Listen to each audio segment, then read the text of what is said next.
la información que ustedes necesiten, pues no duden en escribirme, las personas que me han escrito, las personas que me han preguntado, que han consignado su número para yo devolverles la llamada, pues encantada siempre de poder contribuir con ustedes.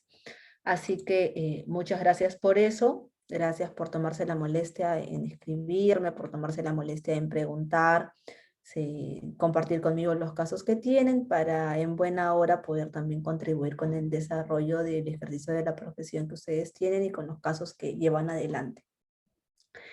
Ahora, el tema del día de hoy tiene relación con los menores infractores. Así que en ese sentido voy a pasar a compartir pantalla para que puedan visualizar las diapositivas. Denme un segundo, por favor.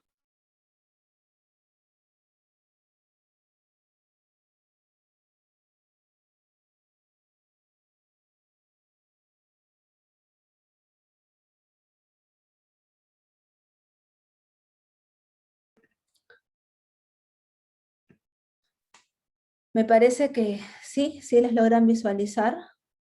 Por favor, me confirman. Me confirman si les logran ver, por favor. Sí se nota, sí se logra visualizar, doctora. Muchas gracias.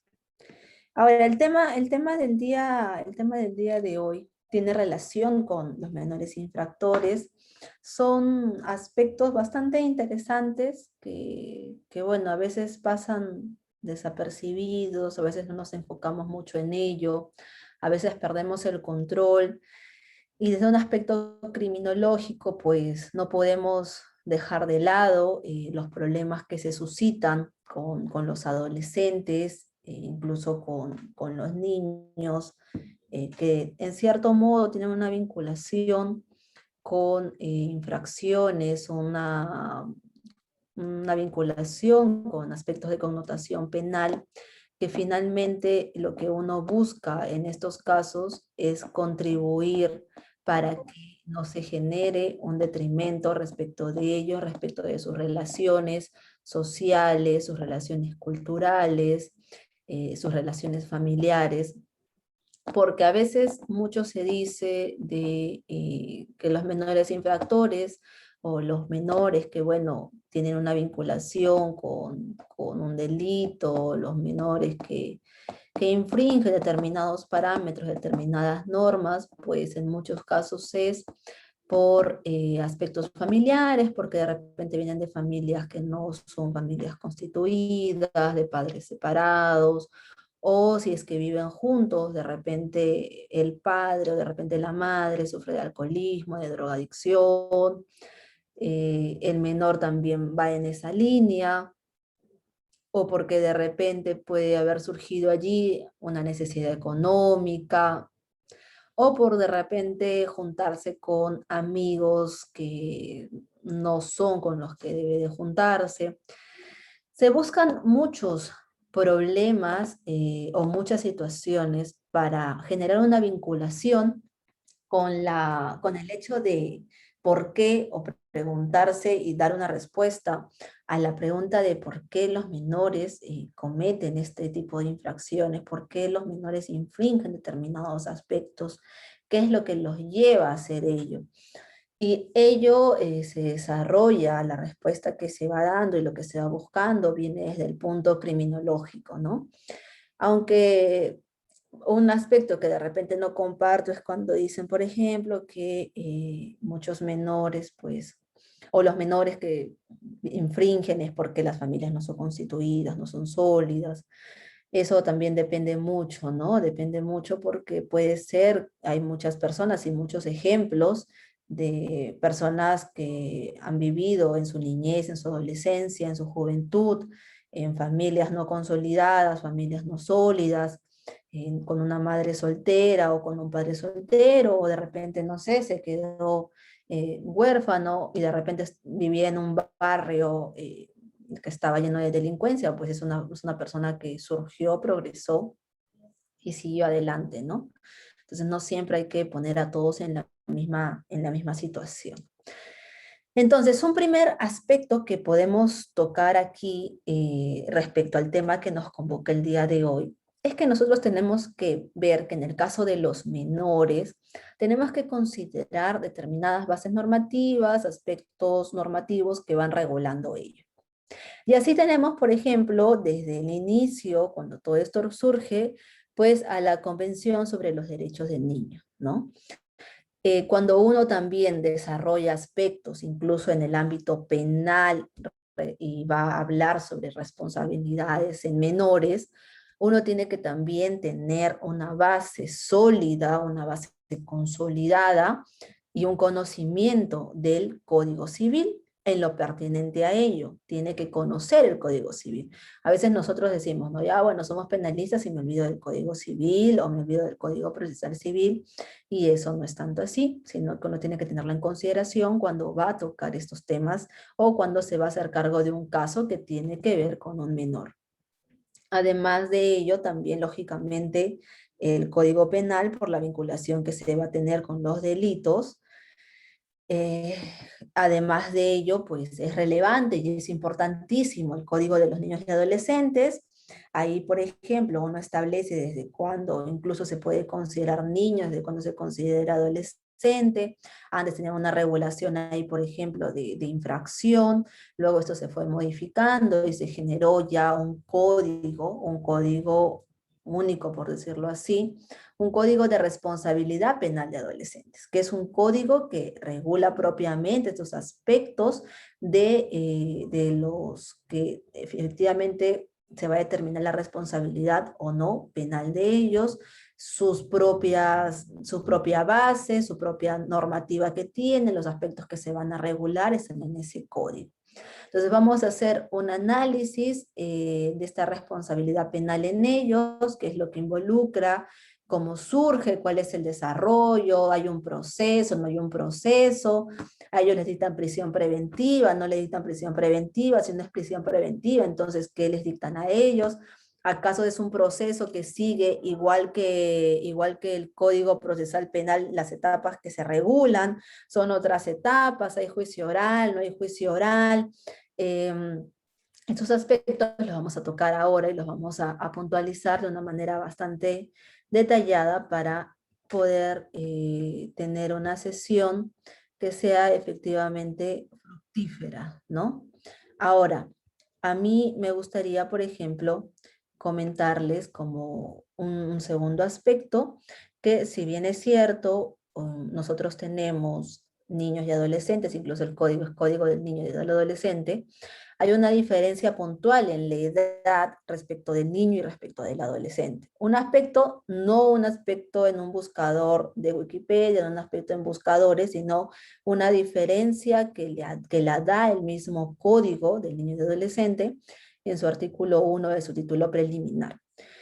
Y ahí, por ejemplo, ellos consideran que niño es todo ser humano desde su concepción hasta cumplir los 12 años de edad, o sea, hasta los 12 años.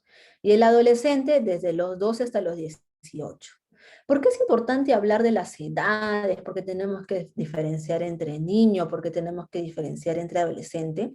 Porque finalmente las medidas que se adopten más adelante tienen una estrecha vinculación con el hecho de si estamos frente a un niño, si estamos frente a un adolescente y frente a qué edad nos encontramos nosotros, porque las medidas que se adopten no se adoptan por adoptar o no se adoptan para todos los menores de 18 años, sino que se adoptan estableciendo determinados parámetros de edad conforme se señaló aquí, hay niños, hay adolescentes.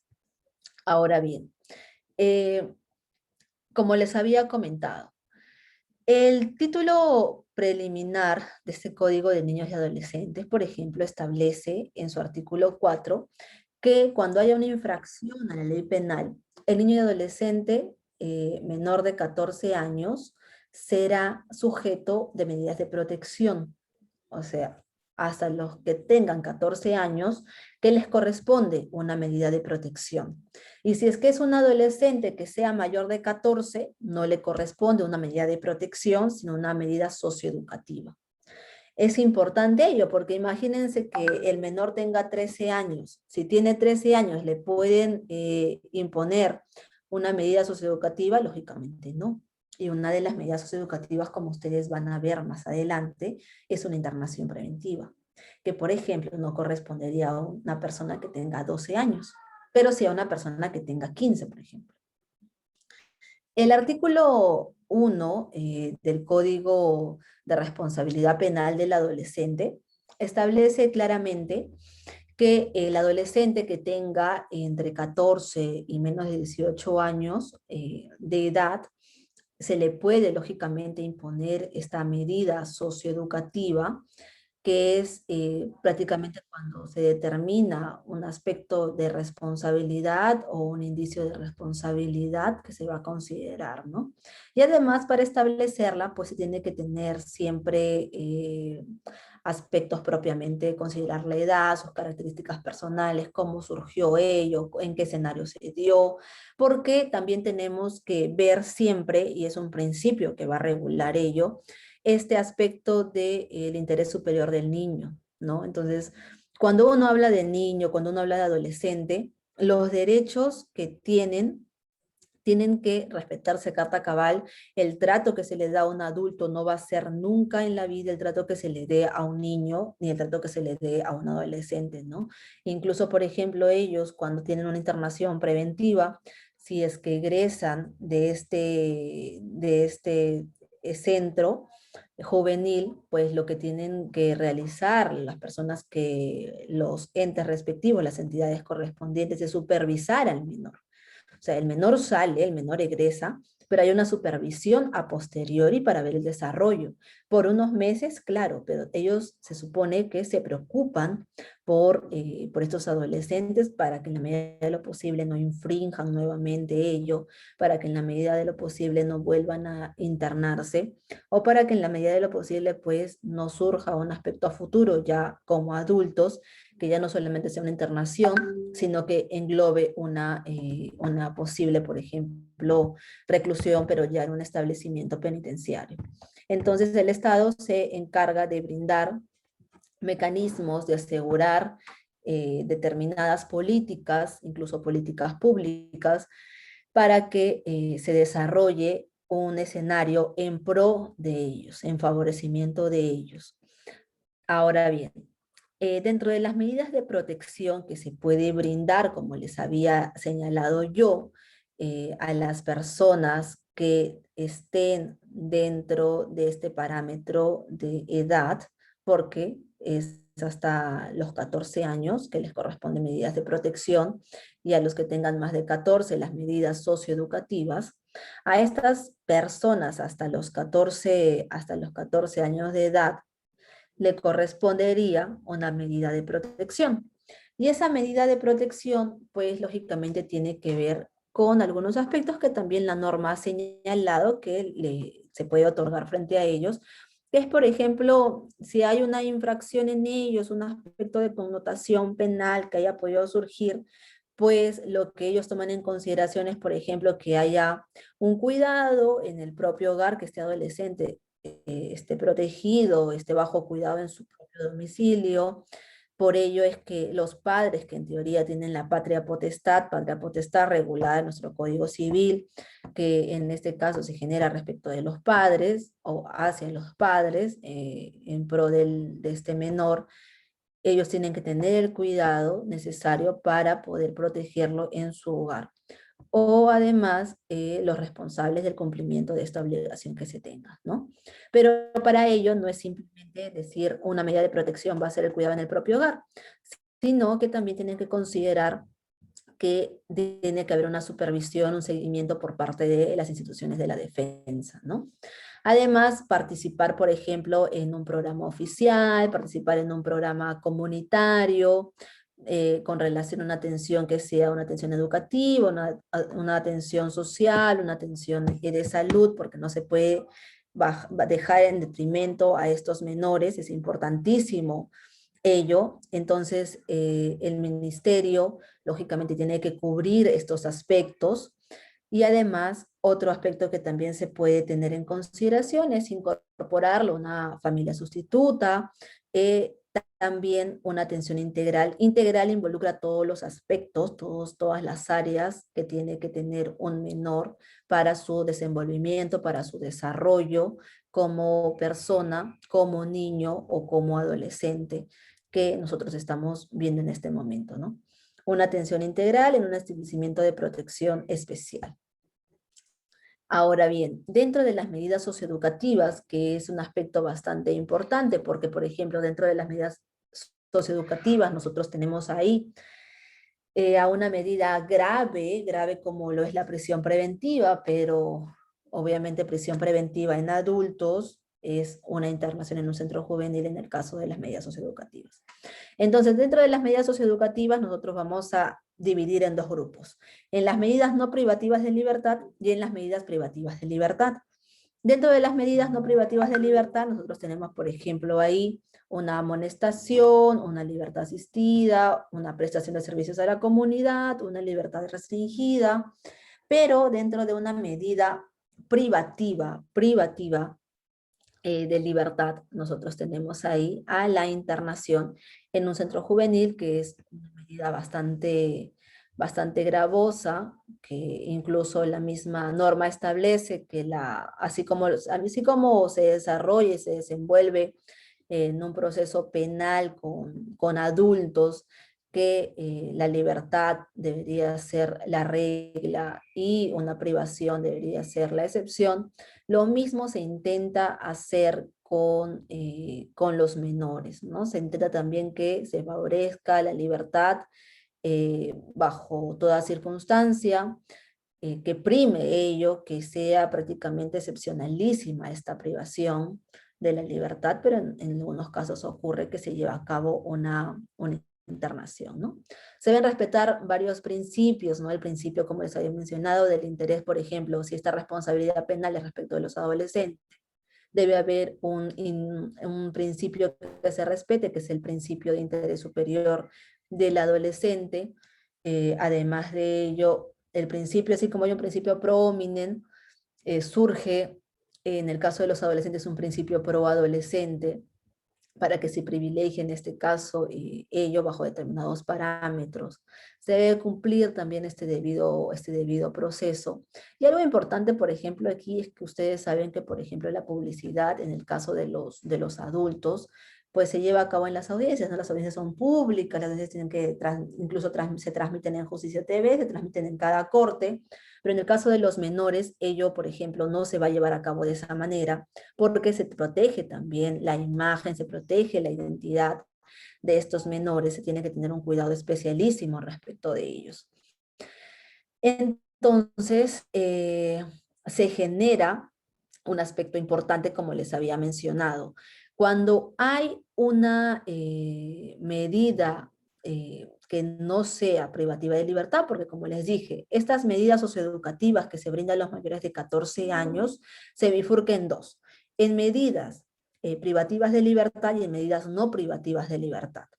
Cuando hay una medida, por ejemplo, que no sea tan grave como lo es una internación, se puede dar una medida accesoria. Si, por ejemplo, yo impongo una medida socioeducativa que sea no privativa de libertad, como les había puesto ahí, un tema de una libertad restringida, por decirlo así, que termina siendo una no privativa de libertad, se admite que se puedan generar medidas accesorias. Entonces, existen tres tipos de medidas en todo el plano de esta responsabilidad penal de adolescentes. Y los tres tipos de medidas son las siguientes. Las medidas de protección, bueno, niños y adolescentes, las medidas de protección, las medidas socioeducativas y las medidas accesorias. La medida accesoria tiene plena vinculación con las medidas socioeducativas, pero vinculadas cuando son no privativas de la libertad. Y esto es más o menos como cuando se dicta una comparecencia con restricciones y se limitan determinadas restricciones. O sea, las medidas accesorias vienen a ser prácticamente las restricciones que a veces se generan cuando se dicta un mandato de comparecencia con restricciones en el caso de los adultos. Y así nosotros tenemos, por ejemplo, como medidas accesorias, ese es el nombre jurídico, el nombre técnico que se le designa, es, por ejemplo, que se fije un lugar de residencia. ¿Por qué? Porque a veces también los menores no están al cuidado de nadie, están por aquí, por allá, están con el tío, están con el primo, están con el abuelo, no tienen un lugar determinado, un asiento habitual, no tienen una residencia habitual. Entonces se solicita que se fije un lugar de residencia. O si estaban en uno que de repente generaba estos aspectos, no están vinculados con una zona que es muy peligrosa, una zona altamente delictiva, o la familia es una familia obviamente que no va a ayudar a que este menor se desarrolle, se integre en un proceso de adaptación, en un proceso de cambio para que mejore la situación que tiene, pues también se le puede decir que cambie de lugar de residencia. Además, si es que, por ejemplo, ha estado vinculado, y esto básicamente tiene que ver con un aspecto social, ¿no? Si ha estado vinculado con determinadas personas, pues se le pide como una medida accesoria que no frecuente a determinadas personas. Lo mismo pasa, por ejemplo, cuando hay un proceso ya con los adultos y, por ejemplo, reclaman que el investigado estaba induciendo a un testigo a declarar falsamente. Pasa que a nivel jurisprudencial han dicho que tranquilamente se puede dictar una medida de comparecencia con restricciones y que la restricción sea, por ejemplo, no conversar con esa persona a la que presuntamente habría amenazado, ¿no? Entonces, básicamente trabajan en similitudes y, por ejemplo, aquí es el hecho de no frecuentar a determinadas personas que obviamente va a especificarse en la resolución que se puede emitir. Además de ello, que no se frecuenten bares, discotecas, centros de espectáculos, que señale el juez, puede ser que sea también por la cercanía de donde vive o porque surgieron determinados actos delictivos en determinada zona que era altamente transitada porque es una zona conocida porque tiene muchos bares, tiene muchas discotecas, entonces también se requiere ello justamente para que el menor note que estos actos delictivos, primero que no se pueden volver a cometer, y para tratar de que no se cometan nuevamente, es que se aleja esa persona de ese lugar, para con ello contribuir a un mejor desenvolvimiento del adolescente en la sociedad, alejado de determinados lugares que los pueden hacer volver a caer en lo mismo. Además de ello, por ejemplo, no sentarse de ese lugar, de su residencia que ha fijado, sin autorización previa. Eso es una restricción, por ejemplo, que se dicta cuando se establece el mandato de comparecencia con restricciones. Prácticamente ha sido esa medida accesoria que es establecida en el Código de Responsabilidad Penal del Adolescente, un copia y pega de la restricción que tenemos nosotros en nuestro Código Procesal Penal. Además, también se puede generar como una medida accesoria que se matricule en una institución, ya sea pública o privada, si es que, por ejemplo, el menor no está estudiando, si el menor ya acabó de estudiar y no está haciendo alguna cosa adicional, para que justamente haya un tema de generación de empleo que pueda coadyuvar con ello, y que incluso esto de aquí ayuda en el arraigo laboral que se va a presentar y de lo que vamos a hablar también nosotros más adelante. También se genera como una medida accesoria, por ejemplo, que se desempeñe en una actividad laboral o una formativa laboral, siempre y cuando sea posible su ejecución y se adecue a la legislación sobre la materia, ¿no? Si es que, por ejemplo, la norma admite que se pueda realizar una actividad formativa laboral y se puede inscribir o puede desempeñarse en ello, pues en buena hora. Si puede trabajar, si la norma lo contempla bajo los supuestos que tiene y con ello se genera un trabajo para él, una remuneración para él, en buena hora el juez la va a evaluar y va a efectivamente señalar como una medida accesoria que se desempeña en una actividad laboral. Esto básicamente es cuando, por ejemplo, el juez ya sabe que esta persona acabó los estudios, ¿no? Cuando sabe que acabó los estudios, pues lógicamente lo que señalan es que se desempeña en una actividad laboral. Pero si es que el juez, por ejemplo, sabe que ese es un menor que todavía no ha acabado los estudios, lo que va a preferir ahí en un tema de contrapeso es o trabajo o estudio, y lógicamente se va a ir por lo que se requiere primero, que es acabar los estudios, ¿no? Porque como les había comentado, lo que se necesita aquí es que el menor cambie el panorama inicial que tuvo si es que cometió la infracción o si es que está siendo investigado por haber cometido esta infracción. Lo que se busca es que lógicamente se genere un cambio en él que se aparte de las personas que puedan estar dañando su ámbito social, su ámbito personal, su ámbito familiar, para que no vuelva a cometer o no se le vuelva a investigar o no vuelva a surgir determinado aspecto en contra de él y puedan generar un perjuicio respecto de él, ¿no? También se le puede decir, ejemplo, que no consuma o ingiera bebidas alcohólicas o drogas. Sobre todo esto se dicta cuando ya se tiene conocimiento de que el menor pues ha sido una persona que constantemente bebía alcohol o fumaba, o incluso señalan, por ejemplo, en la declaración que el acto se realizó bajo determinados efectos del alcohol o de las drogas. Entonces se requiere también adoptar esa medida accesoria para no generar posteriormente consecuencias negativas. También, por ejemplo, internarlo en un centro de salud para un tratamiento desadictivo, porque como les había mencionado, hay personas adictas que incluso son menores de edad que requieren que se les interne porque no hay otra medida para poder hacer que esta persona se rehabilite. Entonces, como no hay ninguna otra medida para hacer que esta persona se rehabilite, el juez analiza el caso porque todas estas medidas socioeducativas y las medidas, ya sean privativas de libertad o no privativas de libertad, pues se tienen que analizar incluso en una audiencia, tienen que analizarse de una manera debida, respetando la proporcionalidad, razonabilidad que se va a brindar al caso en concreto, ¿no? Entonces se dice si es que se va a internar, no se va a internar, y si es que es una persona adicta, que se ha comprobado que ha sido adicta, se han hecho los estudios respectivos y efectivamente se ha llegado a esa conclusión, pues lo que se requiere ahí es que lógicamente el juez, en pro de ese adolescente para que se pueda rehabilitar, pues se genere una internación en un centro de salud. Y además de ello, pues que participe en programas educativos o de orientación, siempre y cuando esto el juez nuevamente lo señale así, ¿no? ¿Esto por qué? Para favorecer también a una persona que esté juntamente con la que va a supervisar que se adopten estas medidas. Y estas medidas de aquí no son todas las que se van a dictar juntamente con la medida socioeducativa no privativa de libertad. ¿Esto qué significa? Que se puede dictar una libertad restringida, o sea, una medida socioeducativa no privativa de libertad, como lo es una libertad restringida, y adicional a ello se puede dictar una, dos, tres o cuatro, las que el juez considere pertinentes, accesoriamente a la medida socioeducativa de libertad restringida.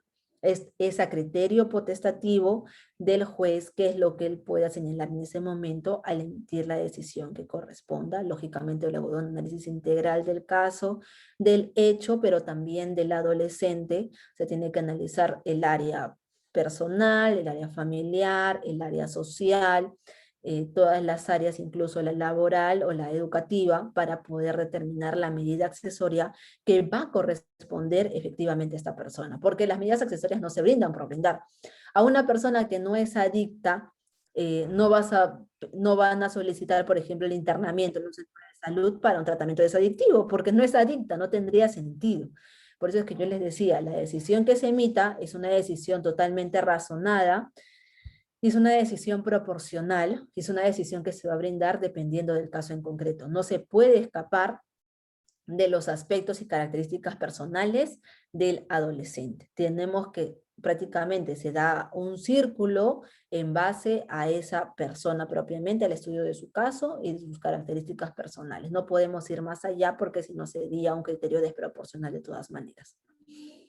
Además, nosotros, por ejemplo, vamos a tener determinadas etapas, como yo les había mencionado.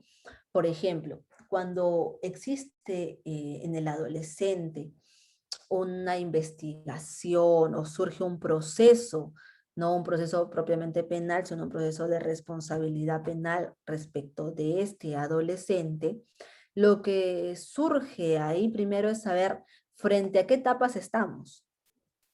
Frente a qué etapas estamos y quién va a estar a cargo del caso en concreto, quién va a estar a cargo de la etapa respectiva.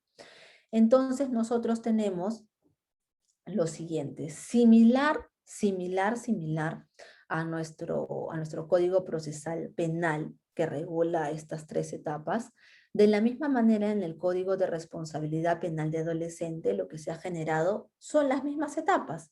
Entonces, prácticamente es que si nosotros tenemos conocimiento de nuestras etapas en el Código Procesal Penal, se han prácticamente trasladado a las etapas del proceso de responsabilidad penal del adolescente y terminan siendo las tres.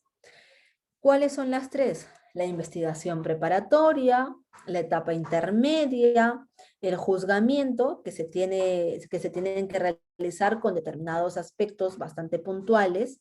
Y, por ejemplo, nosotros tenemos ahí que a cargo de la investigación preparatoria y a cargo de la etapa intermedia va a estar no un juez de investigación preparatoria solamente, así como es la denominación que se tiene en el Código Procesal Penal, sino que van a estar a cargo de un juez de investigación preparatoria del adolescente.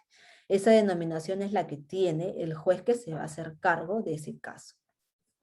Y en ese sentido, lo que se desarrolla, por ejemplo, ahí, es que ese juez de investigación preparatoria del adolescente va a analizar dos etapas, que es la etapa de investigación preparatoria y la etapa intermedia.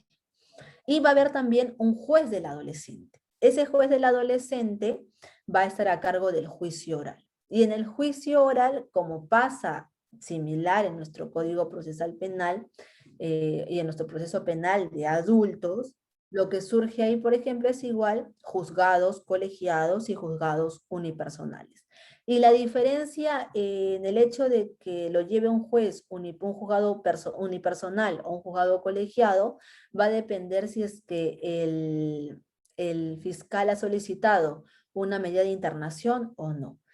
Por ejemplo, si es que el juzgado, si es que el fiscal ha solicitado una medida de internación, el caso lo va a tener que ver un colegiado.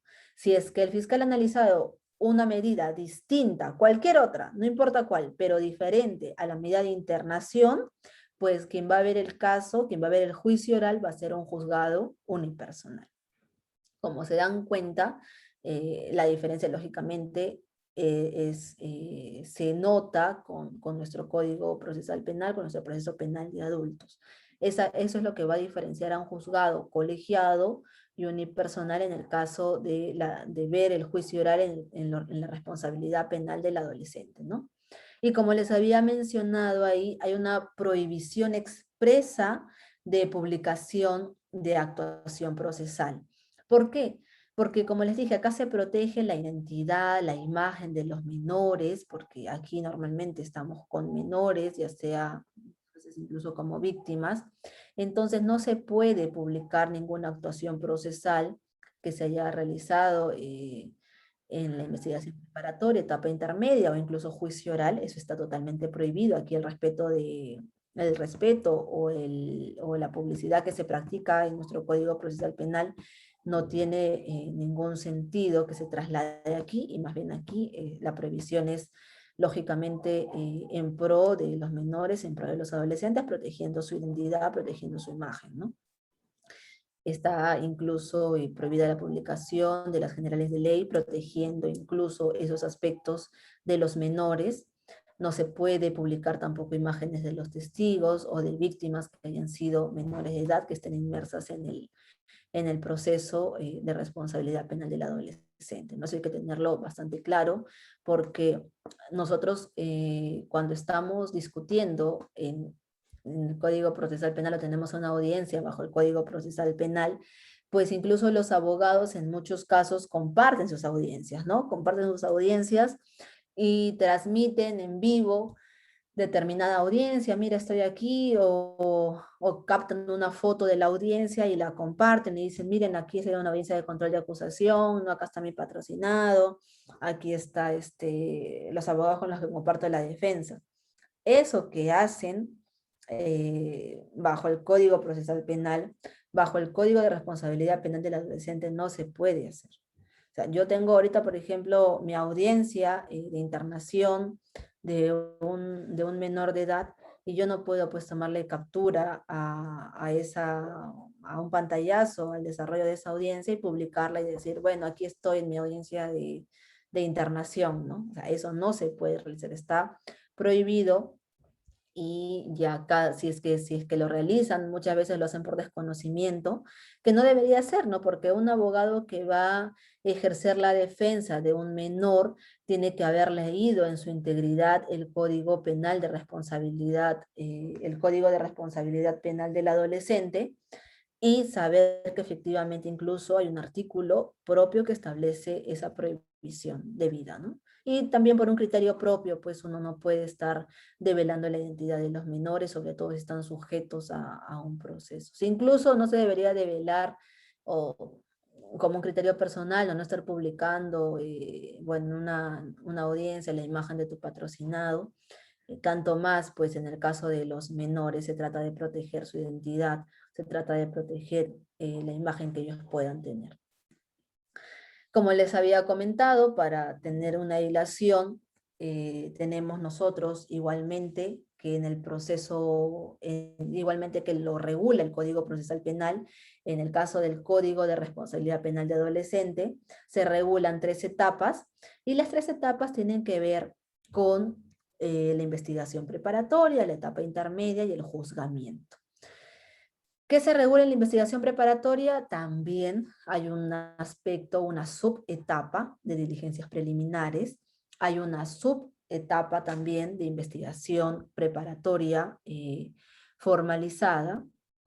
Estamos también frente a una etapa intermedia con todo lo que ello necesita, con todo lo que ello requiere, con los aspectos que se deben discutir de una manera debida, que es también la similitud que surge ahí, es porque se va a realizar un control formal, aspectos formales de la acusación que se puede emitir, porque los abogados cuando ejercen la defensa y tienen ya el requerimiento acusatorio, porque también se emite el requerimiento acusatorio dependiendo del caso en concreto, pues lógicamente pueden presentar observaciones formales. También va a haber un control sustancial, también va a haber ofrecimiento de pruebas, ¿no? Y en el caso del juzgamiento, pues también va a tener que haber una fase inicial, que es la fase inicial de alegatos de apertura propiamente, la fase probatoria para discutir los medios probatorios que puedan surgir ahí, y una fase final de alegatos de clausura.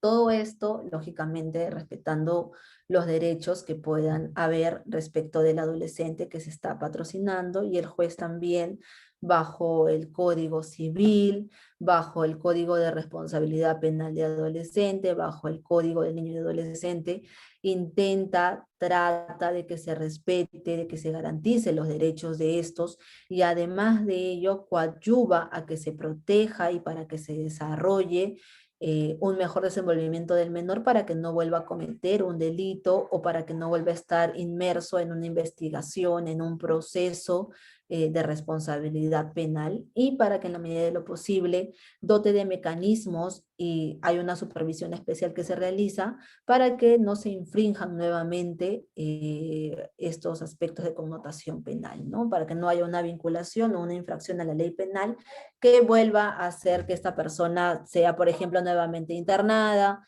o para que esta persona pueda ser nuevamente sujeta a un proceso que finalmente lo que genera es un detrimento respecto de ellos, ¿no? Ahora bien, nosotros, como les había mencionado, en la investigación preparatoria tenemos un juez, que es el juez de investigación preparatoria del adolescente, esa denominación es la que se le ha dado. En el caso de la etapa intermedia, la denominación que se le ha dado también, y quien va a estar a cargo es el juez de investigación preparatoria del adolescente, y en el caso sí del juzgamiento es solamente el juez del adolescente, sabiendo ahí que dependiendo de la medida que se haya impuesto, de la medida socioeducativa que se haya impuesto, lo va a ver un juzgado colegiado o un juzgado unipersonal. Y en eso hay que tener también nosotros bastante cuidado, ¿no? Para saber frente a cuál estamos, frente a qué medida se ha pedido, para también luego tratar de discutir de repente un aspecto de competencia, si es que no lo está viendo el juzgado pertinente.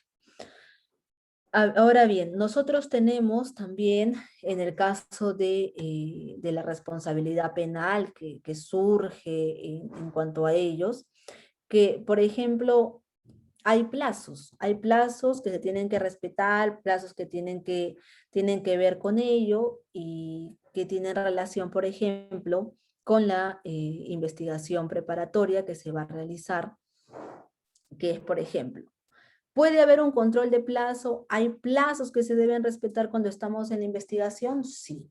La investigación preparatoria, como les había mencionado, se va a bifurcar en dos. En las diligencias preliminares, una subetapa, y la subetapa de investigación preparatoria formalizada.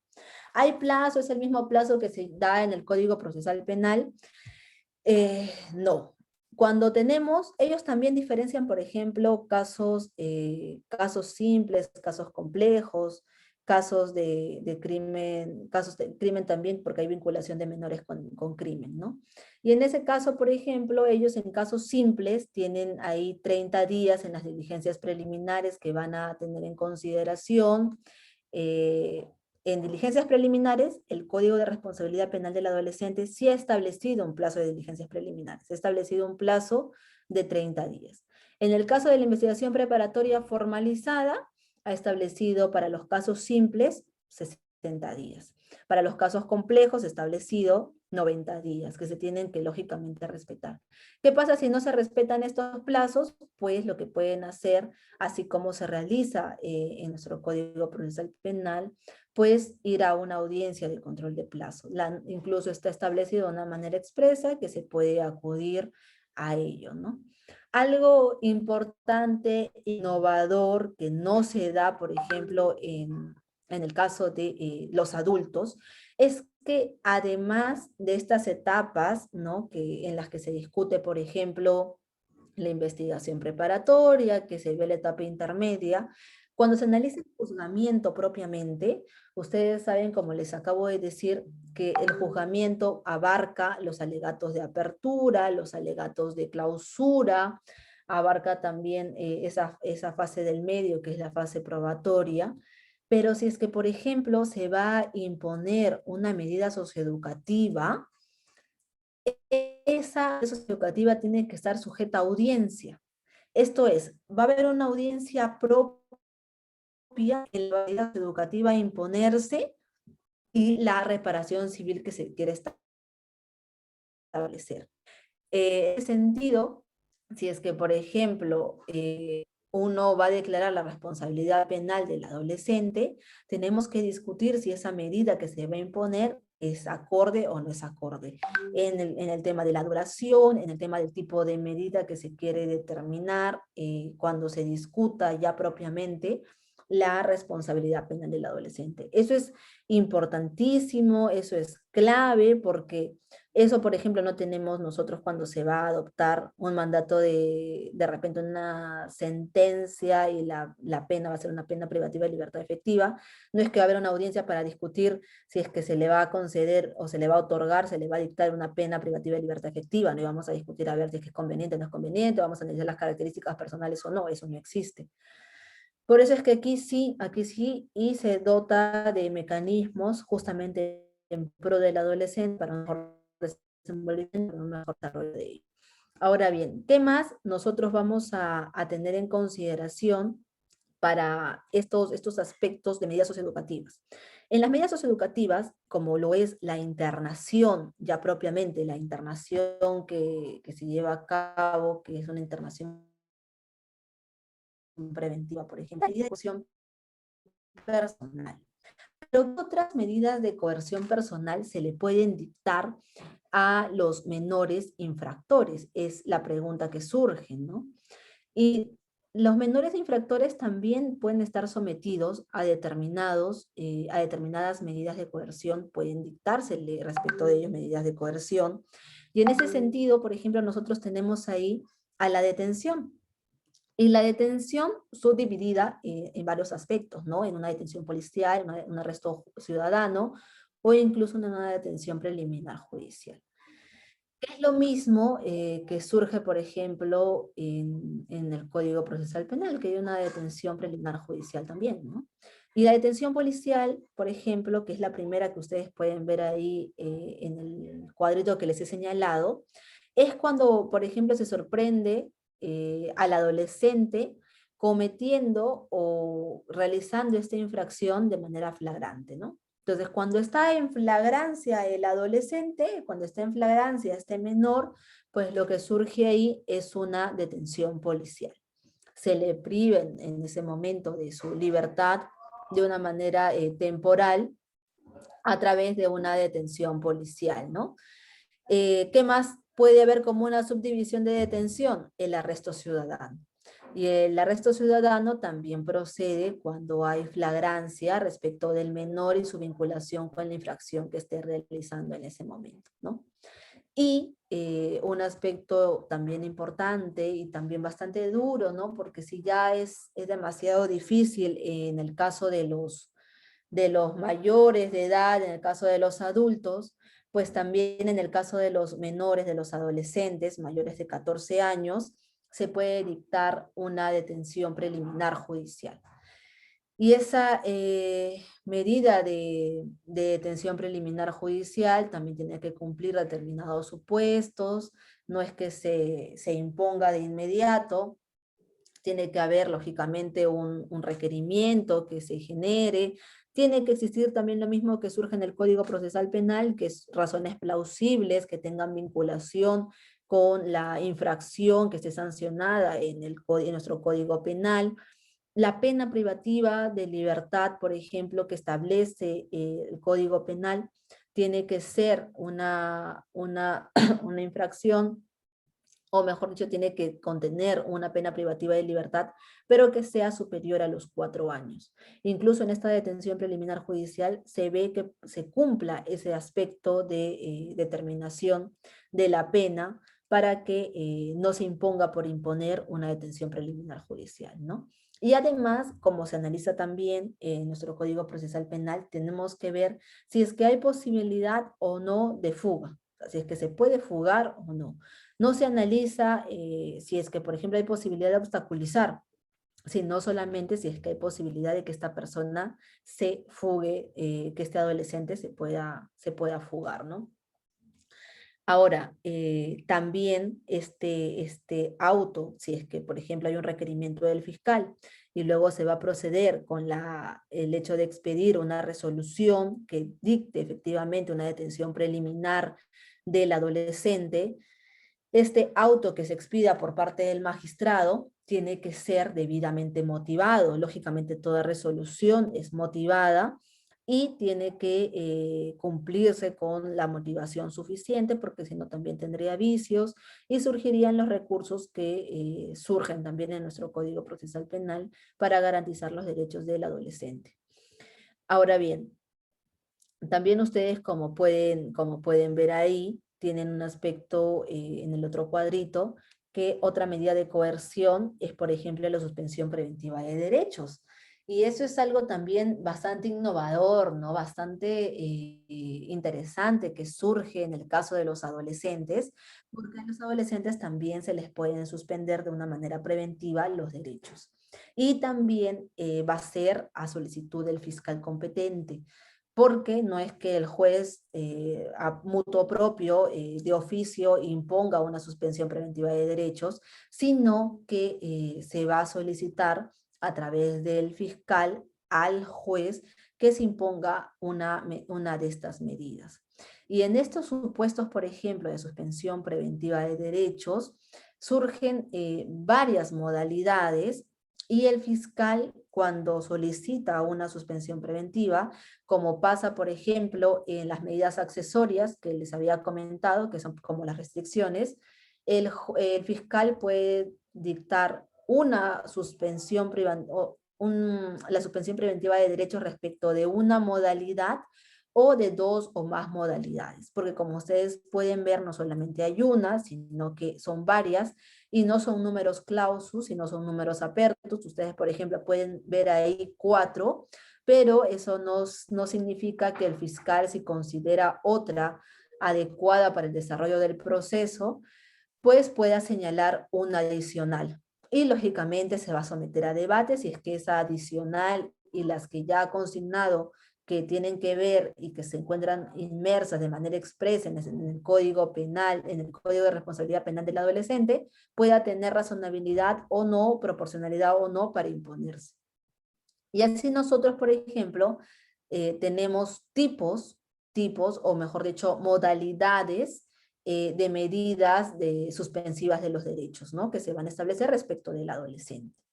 Y como punto número 1, tal como lo pueden ver en la diapositiva, surge, por ejemplo, una orden judicial de impedimento de salida del país. Pero no solamente puede ser un impedimento de salida del país, puede ser un impedimento de salida de la localidad, puede ser un impedimento de salida del ámbito territorial. O sea, no solamente es un impedimento de salida del país como se está acostumbrado a ver normalmente, ¿no? Se trata de que se suspenda de una manera preventiva, pero no solamente a nivel internacional, sino incluso a nivel nacional. Además de ello, también una de las modalidades podría ser, por ejemplo, una prohibición temporal de ejercer determinada actividad laboral, porque de repente puede ser que no se vea conveniente, no surja de una manera adecuada, la vinculación que ha existido es una vinculación más bien en detrimento, así que por favor, temporalmente determinada actividad laboral no se va a realizar. No se utiliza mucho eso porque más bien lo que se quiere es que el adolescente surja, ¿no? Que el adolescente también progrese, que el adolescente también se desarrolle, no solamente en un ámbito social, sino también en un ámbito laboral y que pueda surgir en pro de él. Luego también como medida, como una de las modalidades que tenemos en la suspensión preventiva de derechos, es la prohibición de asistir a un lugar público o privado. Esa prohibición, por ejemplo, de asistir a determinados recintos públicos, ¿no? A determinados recintos privados o de repente espectáculos, conciertos, o incluso el hecho de visitar a determinada persona es una suspensión preventiva de derechos. Así lo consigna la norma, ¿no? Porque, por ejemplo, es eso de prohibición de asistir a determinado lugar, el hecho de prohibición de acercarse a determinadas personas, suena más a una medida accesoria, suena más a una medida accesoria a la medida socioeducativa, ¿no? Como suena más a una restricción, pero también se tiene en consideración para establecerla. Y además de ello también, por ejemplo, la prohibición no solamente de acercarse a determinadas personas, sino también ya expresamente una prohibición de acercarse, de estar junto al agraviado o a la víctima que haya podido surgir, dependiendo del caso que se esté evaluando en ese momento, ¿no? Como les había comentado y lo repito, estas medidas se van a tener que solicitar, el fiscal va a tener que solicitarlo y el juez lo va a evaluar previo debate en una audiencia que se pueda realizar, porque la idea es que haya también, se respete el principio de contradicción y que el juez pueda escuchar a ambas partes. La oralidad también prima aquí, el requerimiento está, pero tiene que ser oralizado y tiene que debatirse en la audiencia respectiva. Algo bastante interesante que surge en el caso de los adolescentes es que, por ejemplo, como ustedes pueden visualizar en la diapositiva, nosotros tenemos a la internación preventiva en el caso de los adolescentes. Y esta internación preventiva en el caso de los adolescentes es lo que nosotros conocemos en el caso de los adultos como una prisión preventiva. Incluso el código procesal penal tiene lógicamente los supuestos, los presupuestos que se han establecido normativamente y bueno, jurisprudencialmente, que en teoría no son jurisprudencialmente, sino que se sobreentiende y que incluso está en la norma, pero que también deben ser analizados cuando se dicta una internación preventiva o cuando se requiere una internación preventiva. Y nosotros, por ejemplo, tenemos de una manera expresa que la norma contempla, como les había mencionado, la excepcionalidad de la medida que se va a tener en consideración en pro de las personas que están siendo sometidas a esta medida de internación. Nosotros, por ejemplo, sabemos que es excepcionalísima la prisión preventiva y de la misma manera es excepcionalísima la medida de internación preventiva. O sea, tiene que ser lógicamente excepcional. Así que hay presupuestos también que se deben cumplir, hay plazos establecidos. Ustedes, por ejemplo, tienen que saber que la duración, por ejemplo, no puede sobrepasar de los 120 días y en casos complejos no pueden sobrepasar de los 150 días. ¿Se puede prolongar una medida de internación preventiva así como se prolonga una medida de prisión preventiva? Sí. Pero ¿cuál es la diferencia fundamental? ¿Cuál es la diferencia que surge claramente entre la prolongación de prisión preventiva con la prolongación de internación preventiva? Pues la diferencia que surge es que mientras que en la prolongación de prisión preventiva ustedes tienen la diferencia o se puede prolongar dependiendo de casos simples, casos complejos, casos de crimen organizado, un tiempo establecido para cada uno de ellos. En el caso de la internación preventiva, solo se podrá prolongar en cualquiera de los casos por 15 días. Entonces, es obviamente clara, es abismal la diferencia que existe ahí. Y una similitud es que al igual que en la prisión preventiva, en el caso de la internación preventiva, se admite también una variación de la medida de internación preventiva. Entonces, son aspectos que son muy similares a la medida de prisión preventiva y que tienen también sus propias características dependiendo del momento en el que nos encontremos, ¿no? Por ejemplo, siguiendo en la línea de la internación preventiva. ¿Hay determinados supuestos para que se impongan? Sí, hay determinados supuestos para que se impongan. Hay presupuestos materiales que deben surgir y los presupuestos materiales que deben existir ahí, por ejemplo, es que al igual que se da en la prisión preventiva, debe existir esta vinculación o esta presencia de los fundados y graves elementos de convicción porque tiene la misma denominación. O sea, en el caso de la internación preventiva, como un primer presupuesto, también tiene que haber existencia de fundados y graves elementos de convicción para que se pueda establecer un primer presupuesto de una manera válida, de una manera cierta.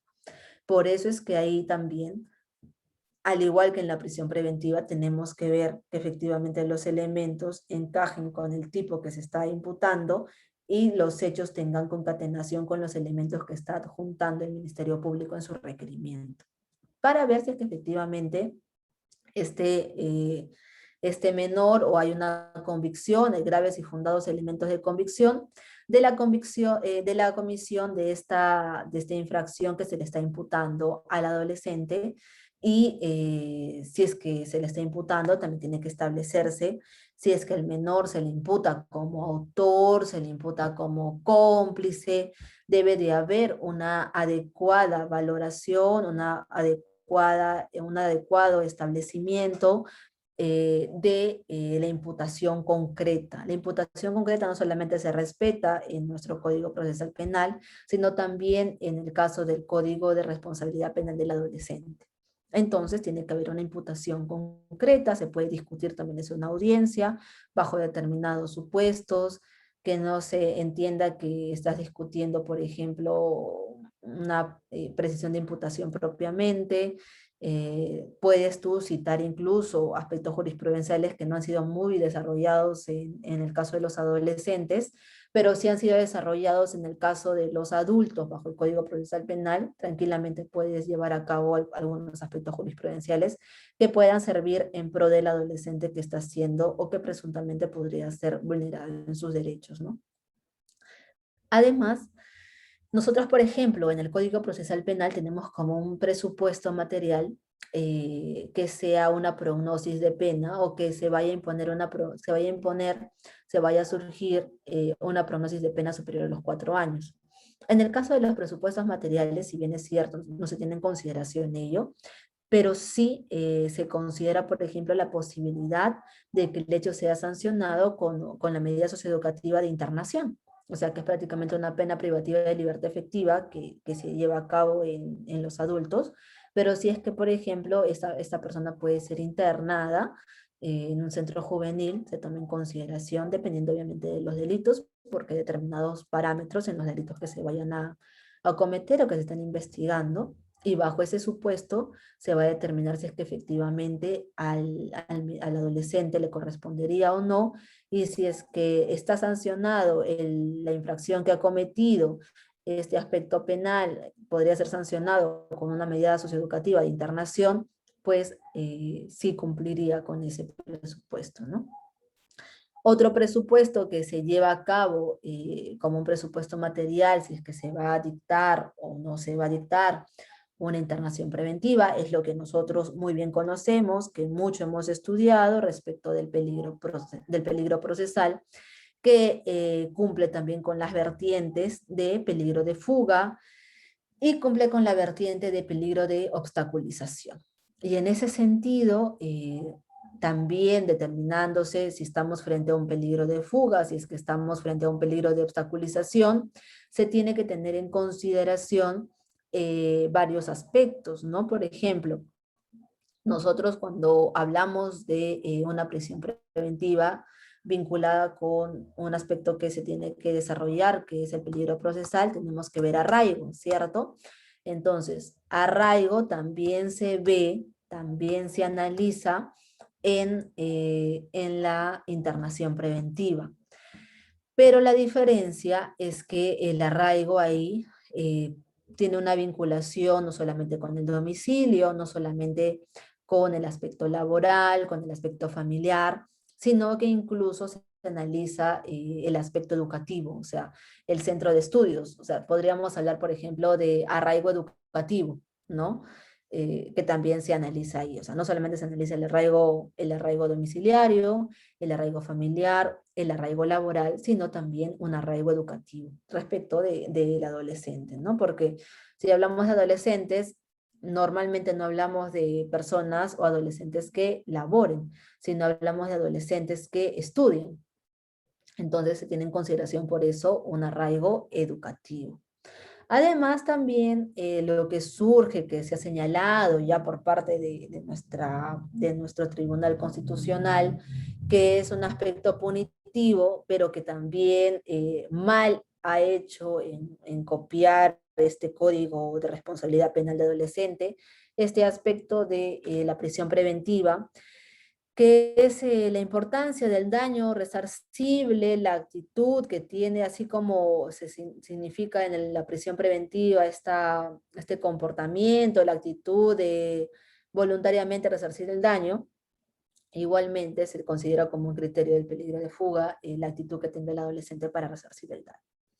Y eso ya lo ha señalado nuestro Tribunal Constitucional, es un aspecto propiamente, puramente punitivo, ¿no? Que no se debería ni siquiera tener en consideración, no podría ser ni siquiera evaluado, porque una persona que se considera pues inocente y que le asiste el principio de presunción de inocencia, pues no podría tratar de resarcir un daño en el que todavía no se ha determinado ningún tipo de responsabilidad y tampoco se ha señalado que efectivamente haya realizado ese daño. Entonces, si todavía no se ha determinado ello, ¿por qué tendría que resarcir un daño que todavía no le compete realizar? O sea, eso es lógicamente algo descabellado, algo que no tiene sentido, algo que ni siquiera se debía establecer, y el error de la norma, el error de la legislación que se tuvo en nuestro Código Procesal Penal no tuvo que haberse trasladado al Código de Responsabilidad Penal del Adolescente, sobre todo si es que lo que se quiere aquí es una mayor proyección, una ayuda para el adolescente para que pueda desenvolverse en la sociedad de una manera adecuada. Lo que hace este aspecto bastante discutible de resarcir el daño, pues hace que no solamente se vulneren derechos imponiendo criterios punitivos en los adultos, sino también estableciendo criterios punitivos en el caso de los adolescentes, ¿no? Así que hay que tener por eso bastante cuidado en ese aspecto, hay que tener bastante cuidado, sobre todo cuando discutimos ello, porque no se puede permitir que, no ni siquiera en la audiencia de prisión preventiva y tampoco en una audiencia de internación preventiva, se tomen en consideración criterios punitivos propiamente. O sea, eso no se puede permitir de ninguna manera. Eso tiene que estar prohibido y en algún momento esperemos que así sea, que la norma o que nuestros legisladores entiendan que no pueden considerar a una persona como culpable. O sea, si no hay una contraposición entre el principio de presunción de inocencia y prácticamente lo que se tomaría en consideración aquí es un tema de ya la persona que está siendo investigada pues es culpable de por sí, ¿no? Y eso es lo que no se quiere. Entonces hay que tener cuidado con esto. Por favor, si me dan un minuto, un segundo, por favor, que he tenido aquí un problemita de conexión, creo. Denme un segundo, por favor.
Ya, a ver, continuamos.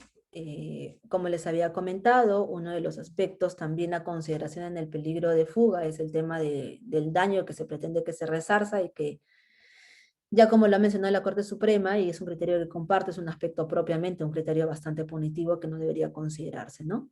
Además, también se toma en consideración, entiendo yo, para las personas que, o para los menores que están constantemente investigados, involucrados en presuntas comisiones de infracciones, también el hecho de su comportamiento durante el proceso que están siguiendo, o también su comportamiento en algún proceso anterior que hayan tenido, ¿no? O sea, si se han comportado de una manera debida, lo mismo que se evalúa en el aspecto de la prisión preventiva, cuando se analiza el peligro de fuga, el comportamiento procesal que se ha tenido, de igual manera. Entonces, es bueno también que si es que ustedes defienden o van a defender a un menor, a un adolescente, siempre le pregunten si es que es la primera vez que está siendo procesado, si es que no es la primera vez que está siendo procesado, cómo fue su comportamiento en el proceso anterior, si es que lo llamaron y él ha ido, cómo se ha desenvuelto, cómo se ha desarrollado, las diligencias que se han practicado,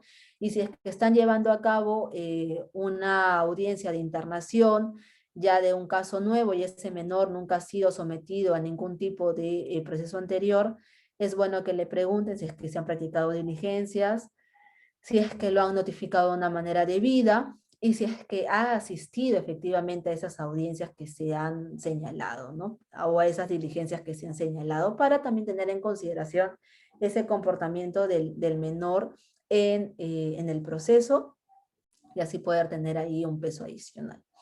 ¿Y qué otra cosa, por ejemplo, también se ha consignado en el caso de la internación preventiva en el presupuesto del peligro de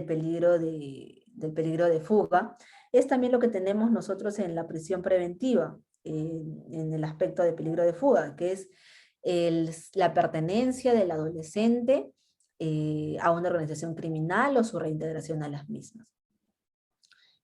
Esto también es algo bastante discutible, porque pertenecer a una organización criminal significa que yo tengo o que ya existe una sentencia que haya señalado que esa persona es integrante de una organización criminal.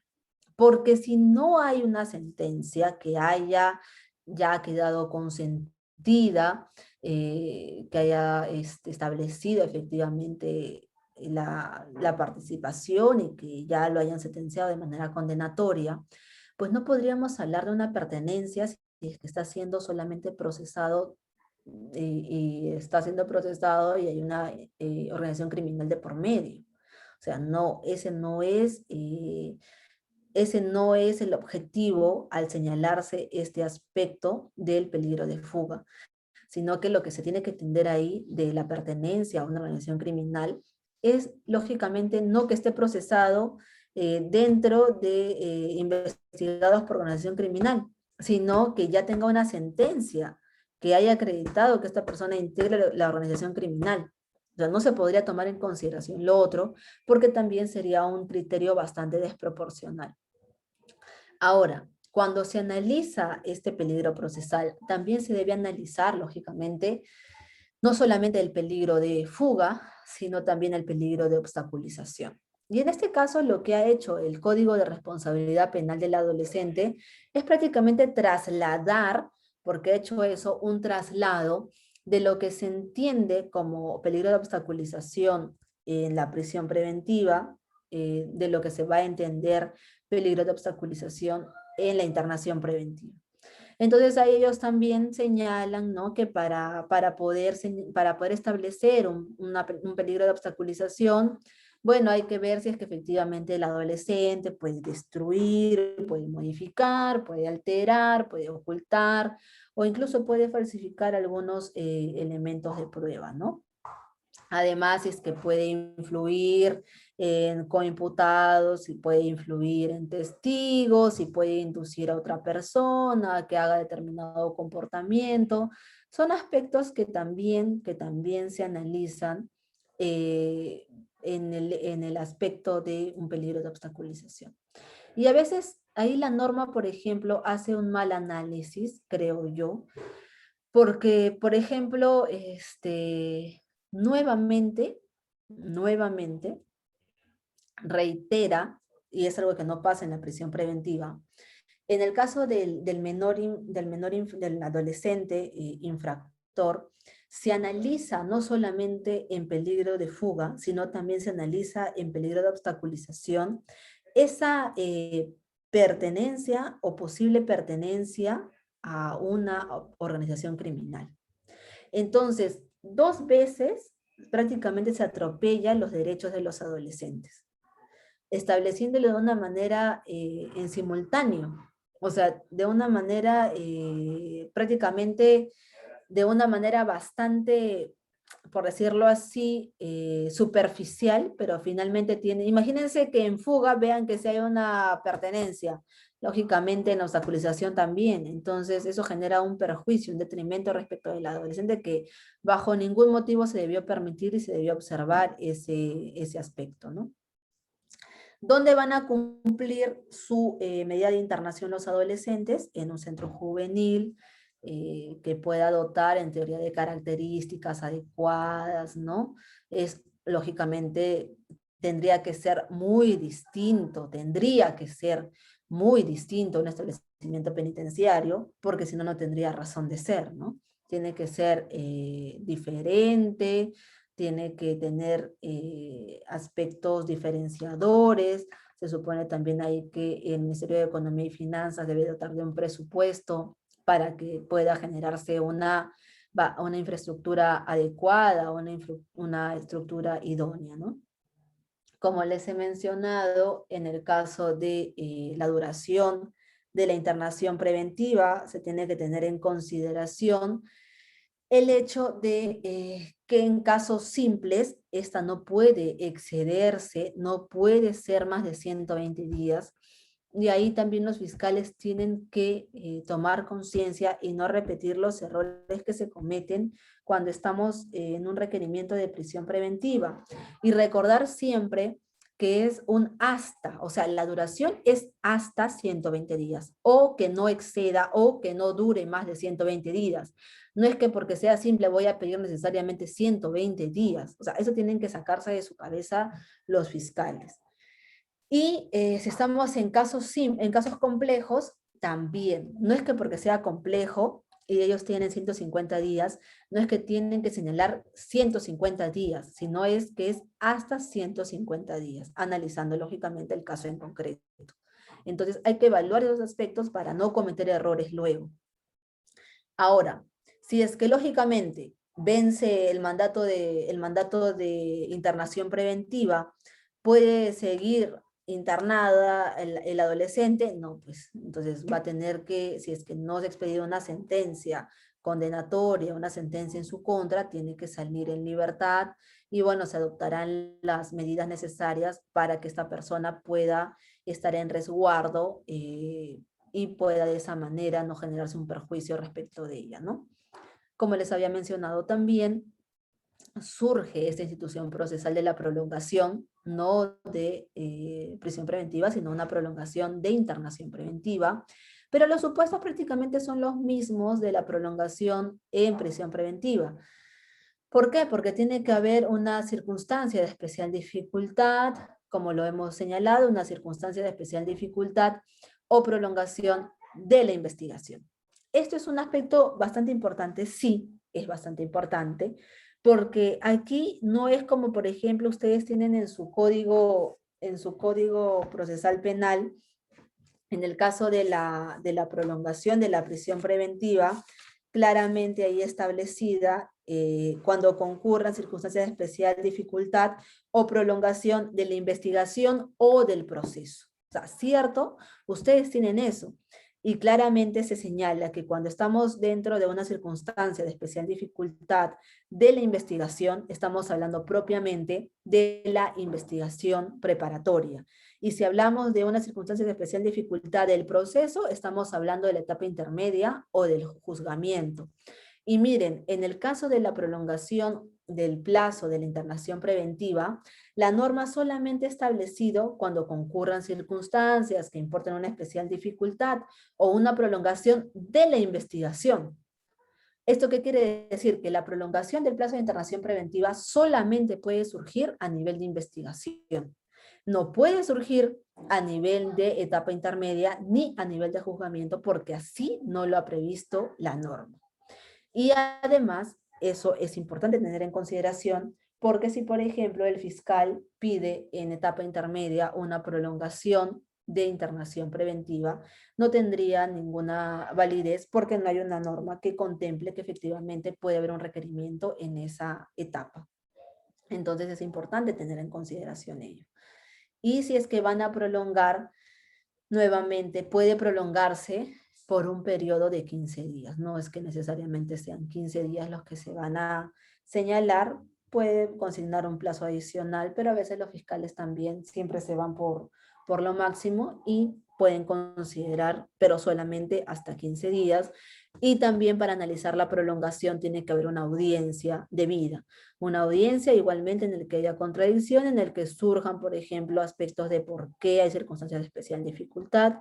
Ahora, por ejemplo, en pandemia probablemente utilicen el tema del COVID, pero como ya ustedes saben y como hay reiterada jurisprudencia, se tiene que analizar el COVID como una circunstancia de especial dificultad en el caso en concreto. No todos los argumentos de COVID, así como no surgen solamente para un cese de prisión decir COVID, de igual manera no puede surgir un aspecto de un argumento de COVID solamente para prolongar la internación preventiva. Hay que tener bastante cuidado con ello, ¿no? Y no se va a vulnerar los derechos del adolescente si es que, por ejemplo, en este caso, el adolescente pues ha sido sujeto a una prolongación de su internación preventiva, lo que surge ahí es que cuando se emite el auto respectivo, la defensa puede lógicamente apelar ese auto, ¿no? Si es que ve que hay algunos cuestionamientos que no han sido no se ha remarcado un auto debidamente motivado o porque de repente existe algún tipo de error en la emisión del auto respectivo. Puede efectivamente interponer un recurso de apelación.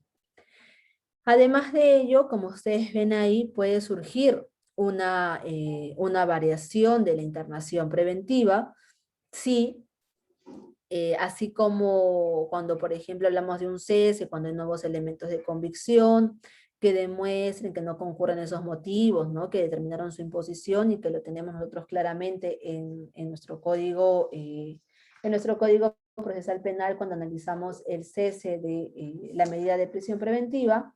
De igual manera, nosotros lo tenemos en el Código de Responsabilidad Penal del Adolescente, la variación, así denominada como variación cuando ya hay nuevos elementos de convicción que demuestran que no concurren los motivos iniciales de la imposición de la medida, ¿no? Igualmente, se puede solicitar ante el juez esta variación, que la norma no diferencia los términos de variación y cesación, lo toma similar, incluso la denominación que le da la norma a este pedido y a este capítulo es variación, pero cuando desarrolla ya el artículo denominado variación, habla de cesación y los términos prácticamente los hace en similitud, es como que los trata como sinónimos, entonces igualmente se tiene que tratar cuando se solicita, ¿no? O sea, si se pide variación o cesación, se estaría hablando de lo mismo. Y igualmente se presenta un escrito, se solicita al magistrado este pedido, bajo los argumentos que se hayan tenido en consideración. Los elementos nuevos que hayan podido haber surgido tienen que ser aspectos, lógicamente, nuevos, y se emite también ahí el auto respectivo, ¿no? También se puede apelar, se interpone un recurso de apelación, si es que no está de acuerdo el adolescente, la defensa del adolescente, o si no está de acuerdo el Ministerio Público. ¿Y cuál es el plazo que tienen para poder impugnar? tienen el plazo de 3 días, ¿no? Lógicamente, que es un plazo en similitud que nosotros tenemos cuando se regulan estos aspectos. Ahora bien, una medida de coerción también que tenemos nosotros es la comparecencia, y la comparecencia está regulada en su propio capítulo, pero como les había dicho inicialmente, ¿no? Esas medidas accesorias son prácticamente restricciones, o sea, hay completa similitud en ello. Y cuando se analiza en este Código de Responsabilidad Penal del Adolescente la comparecencia, se señala claramente que lógicamente eso surge cuando no hay un mandato de internación preventiva, y se dicta un mandato de comparecencia si es que va a ser simple si es que no hay un mandato no hay un mandato de internación preventiva, ¿no? Ahí se dicta una comparecencia simple. Pero si es que, por ejemplo, el fiscal pide eh, una comparecencia con restricciones, o el juez cuando va a imponer una comparecencia con restricciones, puede analizar determinadas restricciones, así como tenemos nosotros nuestras restricciones en nuestro Código Procesal Penal. De igual manera, se ha señalado algunos aspectos, en algunos casos bastante similares, con las restricciones que tenemos nosotros en nuestro Código Procesal Penal. Y así creo que no está en el cuadrito, pero igual se la señalo, que tiene una vinculación estrecha con las medidas accesorias, que por ejemplo es que se sometan al cuidado, que se sometan a una vigilancia de una persona o de repente de una institución, pero si es que ellos van a estar sometidos a ese cuidado de la institución respectiva, pues lógicamente tiene que el ente supervisor realizar un informe, tiene que haber una comunicación constante para ver si efectivamente se ha sometido a esa vigilancia que tiene que haber. Además, como tenemos la restricción también en el Código Procesal Penal, tiene la obligación de presentarse, de acudir cada vez que el órgano jurisdiccional lo llame, ¿no? No solamente el órgano jurisdiccional, sino también el Ministerio Público, cada vez que lo convoque, de repente determinada diligencia, pues tendría que asistir a esta persona. ¿Qué más? Hemos también visto el tema de una prohibición de acercamiento con los testigos, una prohibición de acercamiento con personas que tengan vinculación con el caso, y se va a respetar también, por ejemplo, si es que hay una vinculación con familiares, de repente está vinculado el hermano, la hermana, los primos, los tíos que sean adolescentes. Entonces, por un aspecto de cuidado, por un aspecto de derecho a estar en un ámbito familiar, a que no se puedan separar de ellos, pues se puede establecer que mantengan una comunicación, ¿no? Ustedes ven, por ejemplo, en casos de crimen organizado, a veces familias involucradas, y lo que se hace cuando se emite la decisión respectiva es decirle al juez: señor juez, pido aclaración en este momento, si usted me está prohibiendo comunicarme con coimputados, quiero señalarle que un coimputado, por ejemplo, es mi hermano, y que se tenga en consideración para que esa restricción no sea respecto de él, ¿no? Sino respecto de los demás, pero no respecto de mi hermano. Entonces ahí el juez puede aclarar la resolución y decir, bueno, sí, no acercarse, prohibición de comunicarse o prohibición de acercarse a coimputados, con excepción de su hermano, que si bien es imputado, pues también se debe cautelar el desenvolvimiento, el desarrollo familiar con ellos, ¿no? Otra restricción es lo que también nosotros tenemos en nuestro Código Procesal Penal, que es la caución. Esa caución también es contemplada en el Código de Responsabilidad Penal, y también se puede establecer esta bajo determinados parámetros, lógicamente teniendo en consideración las características económicas que pueda tener el adolescente que está siendo sometido a esta restricción, ¿no? No es imponerla por imponer. Ya hay jurisprudencia incluso de la caución, del establecimiento de la caución, de la fijación de la caución, bajo qué parámetros se deben de fijar estos. Entonces hay que tener bastante cuidado, no es fijar un monto por fijar, sino tener en consideración ello. También una restricción, como les había comentado, que también era como una medida accesoria, era, por ejemplo, matricularse en una institución, ¿no?, educativa, pública, para poder desenvolverse a nivel laboral. Eso también se incluye como restricción.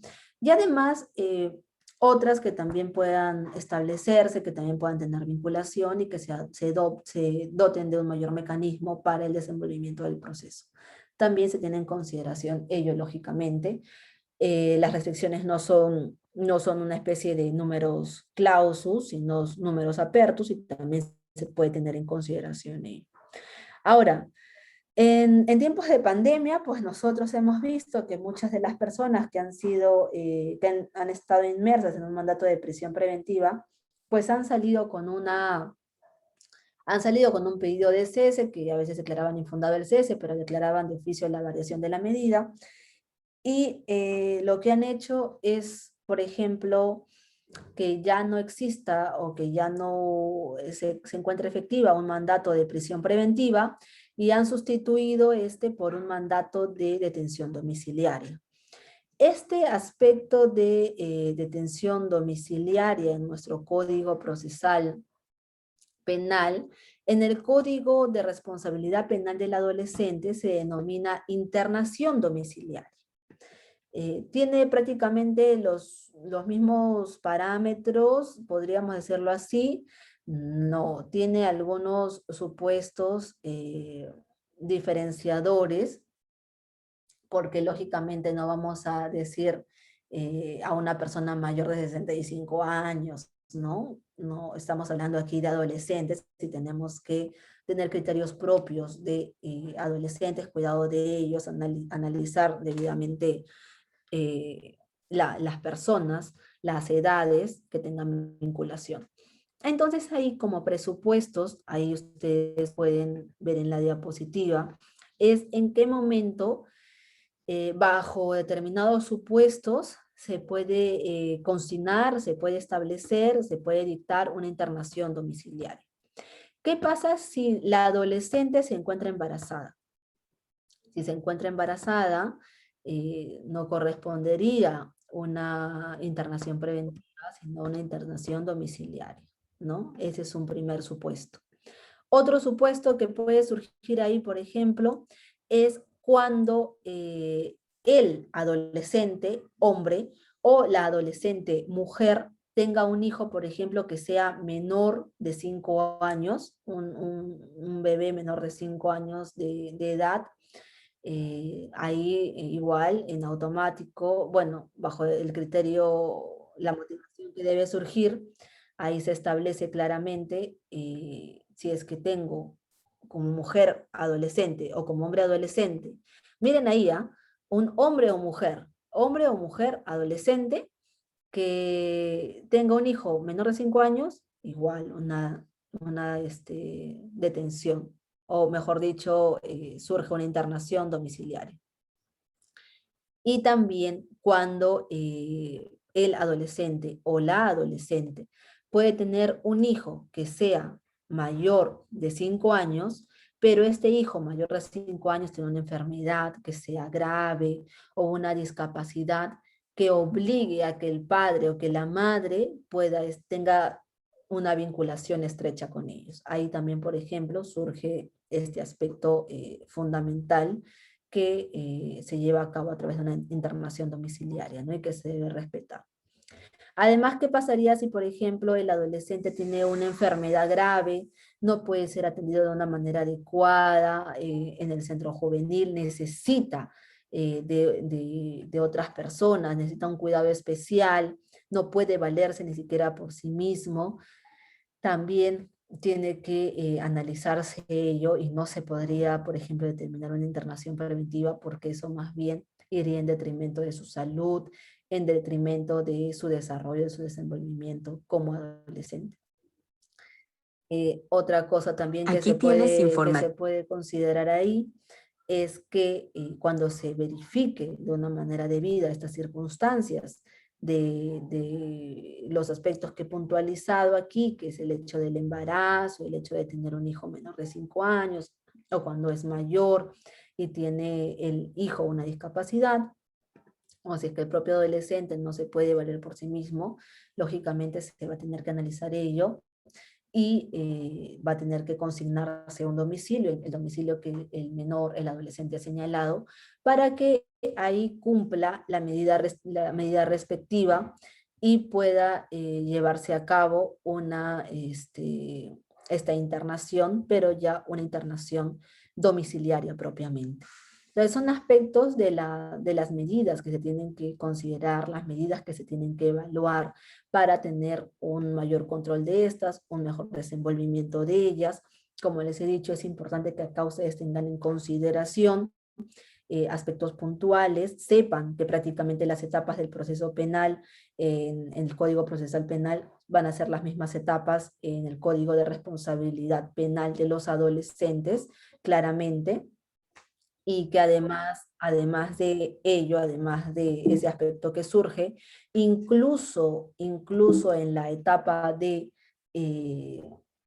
etapa que se da de investigación preparatoria, la investigación preparatoria se bifurca en diligencias preliminares y en investigación preparatoria propiamente dicha, ¿no? Entonces hay que tener en consideración la similitud que surge incluso en estas, que por ejemplo cuando hay etapa intermedia también puede surgir el sobreseimiento, también puede surgir la acusación, y si es que existe una acusación, puedo presentar mis observaciones, puedo cuestionar aspectos formales, puedo consignar aspectos sustanciales de la normativa respectiva y tener en consideración ello para poder hacer un análisis debido, y además en etapa intermedia, en las observaciones también puedo ver aspectos probatorios, y ya en el juzgamiento también analizo, también debato y también surge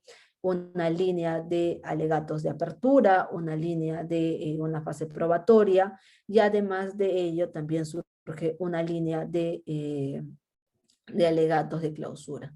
Prácticamente lo que ha tratado de hacer el Código de Responsabilidad Penal del Adolescente es considerar algunos aspectos que garantizaban los derechos de las personas en el Código Procesal Penal, trasladarlas a nuestro Código de Responsabilidad Penal del Adolescente. No obstante ello, se han cometido algunos errores, no se ha consignado algunos aspectos en pro del adolescente, sino más bien en contra, aspectos punitivos, aspectos que no debieron establecerse. Pero bueno, como todo en la vida, hay mucho por mejorar, hay mucho por hacer, que se tienen que tener en consideración, ¿no?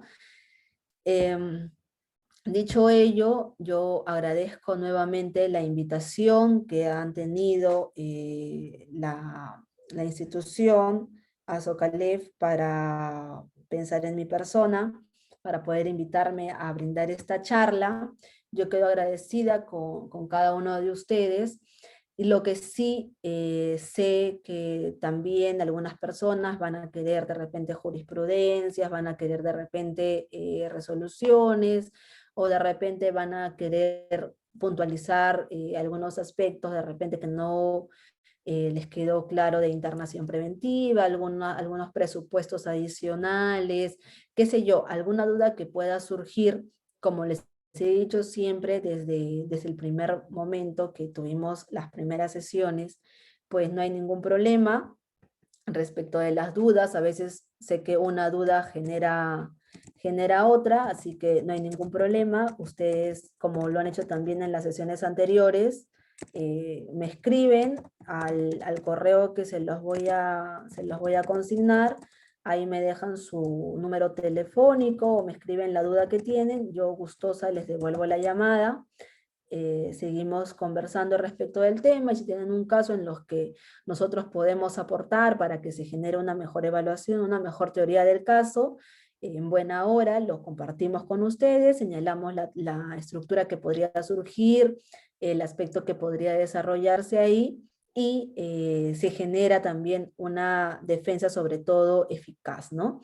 Entonces esa es la idea. La idea es que lógicamente el desarrollo del proceso, ya sea a nivel de las personas mayores de 18 años como menores de 18 años, siempre sea garantizando los derechos que ellos tienen, ¿no? La idea es que se genere este aspecto de una manera debida, de una manera eficaz, y si es que nosotros, mi persona y también los miembros del estudio podemos contribuir de alguna manera si es que ustedes tienen un caso, aportando con resoluciones, aportando con jurisprudencia o compartiendo experiencias con ustedes, y pueda ello desarrollar de una mejor manera el caso que tienen, pues en buena hora ahí lo compartimos con ustedes de inmediato, no duden de eso. Así que ya sus compañeros que me han escrito con anterioridad saben que les contesto, saben que los llamo para conversar del caso que tienen. Así que con toda confianza me escriben.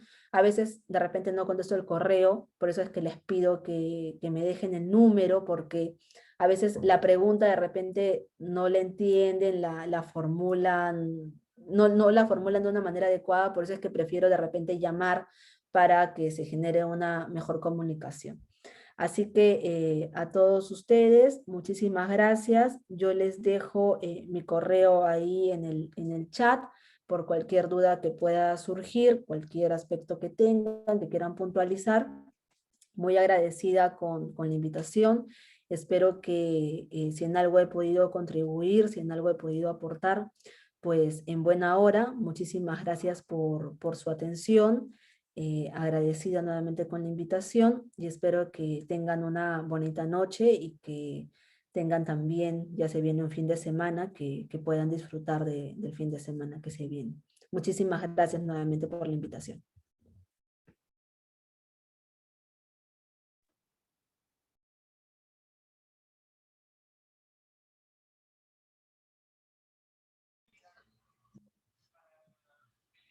Bueno.